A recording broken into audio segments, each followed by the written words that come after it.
I hate project management. That's what I said 20 some odd years ago when I was working for a major US bank, and I hated my job. I hated my boss. I hated what I was doing. I was a training specialist.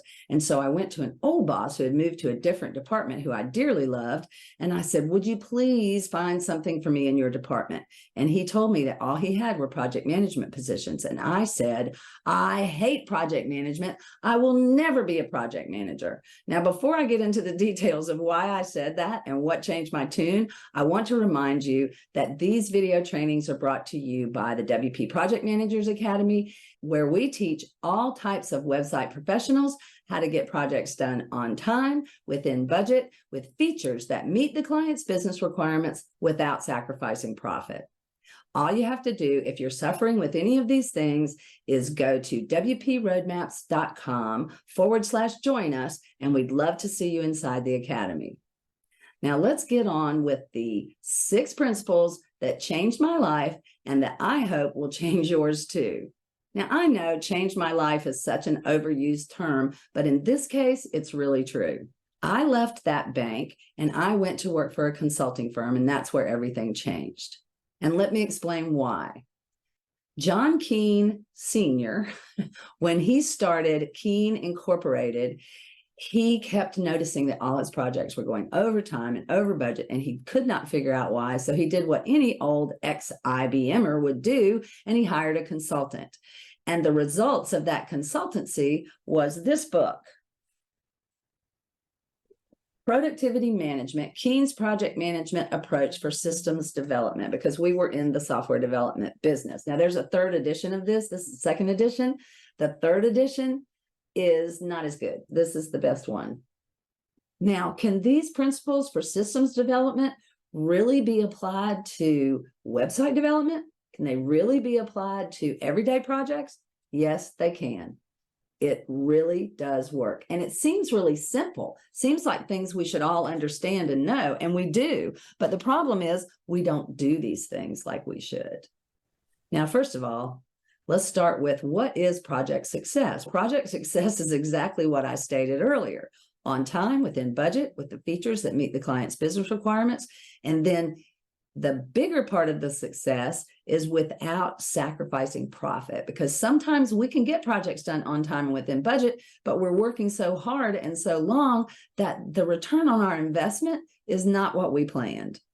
Here's how to solve that, okay? Now, these 6 principles can be applied to any project. And let's face it, folks, everything is a project. Whether you're tiling your kitchen floor, mowing the lawn, or even going to the grocery store. To make this simple for you, I'm going to use an example of a grocery shopping trip to explain these principles to you. And then later, in later videos, we will break down each one of these and show you how it applies to website development. So be sure to subscribe and click the button so you'll get notified when the future videos are released. Okay, so let's talk about a grocery shopping trip. The very first principle is to define the job in detail. If you're going to the grocery store, how are you going to define the job in detail? You're going to look through your cupboards and see what of your staples, your paper towels, your bread, and all of those things are missing. And that's probably when you'll start your shopping list. Then you may plan out your meals for the week and add those items to your shopping list. What you're doing by doing that is defining the job in detail. What are the things that you are going to need? In other words, what are the requirements for this grocery store visit? Now, this principle is an umbrella principle to all the others, which in reality are parts of defining the job in detail. The next part of that is to break the job down. Now, you already started doing that a little bit when you made your grocery list, but now let's say you organize that list by aisles in the grocery store, or let's say that you have several stores you want to visit, so you lay them out and you put them in the order that makes the most sense when you're driving around. That's breaking the job down. Now, the next principle is to estimate the time and cost. Of course, you're going to do that. You're going to estimate how much it's going to cost at the grocery store, and then you're going to check and see if your budget allows for that. In terms of time, you probably have a history with the grocery store, whether it's going to take you an hour or 2 hours, or whether you're going to go to multiple stores. All of that is part of estimating the time and costs. The fourth principle is get the right resources involved. In this case, that's probably picking the proper store, looking for a store that has your items on sale, and asking your family members what they need at the grocery store because they're the subject matter experts of what they need from that trip. Now, the next two seem a little odd when you're trying to apply them to a grocery store shopping trip. And those are agree on acceptance criteria and establish a change control procedure. The thing is, you're probably doing these things without even knowing it. When it comes to agree on acceptance criteria, now that usually applies if there's more than one person. You could say if it's just you, that you're going to define your acceptance criteria. And you need to do this up front, right? So acceptance criteria might be that you need to get done within a certain amount of time. Or it might be that you need to make sure that you do not spend more than you've budgeted for this trip. Another example of agreeing on acceptance criteria might be that your spouse only uses one brand of shampoo and you've agreed to never ever buy anything else. Then that's a successful trip when you come home with that brand of shampoo. And that's examples of agreeing on acceptance criteria, which typically has to be done before you ever begin. And then the last one is establish a change control procedure.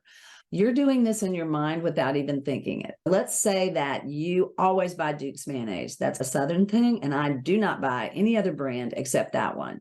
So I decide before I'm going to the grocery store, if they're out of Duke's mayonnaise, which hardly ever happens, but let's just say they do, I'm going to go to a different store to buy that Duke's mayonnaise. I am not going to buy a different brand. Now, someone else, their change control might be, if this happens, then we're going to buy Hellman's. So that's an example of establishing a change control procedure before you begin. Another example might be you're all ready to leave, you've got your list all organized, and then your spouse yells from the kitchen, honey, we're out of Texas Pete hot sauce. Texas Pete hot sauce is actually made in North Carolina. It's a Southern thing. But you weren't planning to go to the store that sells hot sauce. So what is your change control procedure? You're going to know whether you're either going to put that off to another day or add another store to your list. So those are examples of change control. So let's review what we've got here. We're going to define the job in detail. We're going to break the job down into smaller chunks. We're going to estimate the time and cost. We're going to get the right resources involved. We're going to agree on acceptance criteria up front, and then we're going to establish a change control procedure.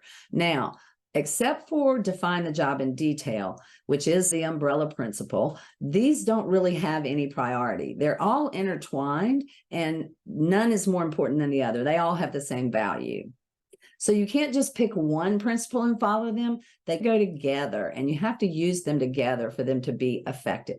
But I promise you, if you apply these principles to your website development projects, you will start more consistently getting projects done on time, within budget, with the right features, without sacrificing profit. If you liked this video, I hope you'll subscribe and hit that button so you can get the future videos that break these 6 principles down into how you can apply them to website development projects. Until I see you again, remember to always stay productive, stay strong, never stop learning, and remain forever grateful. See you next time. Thanks for watching.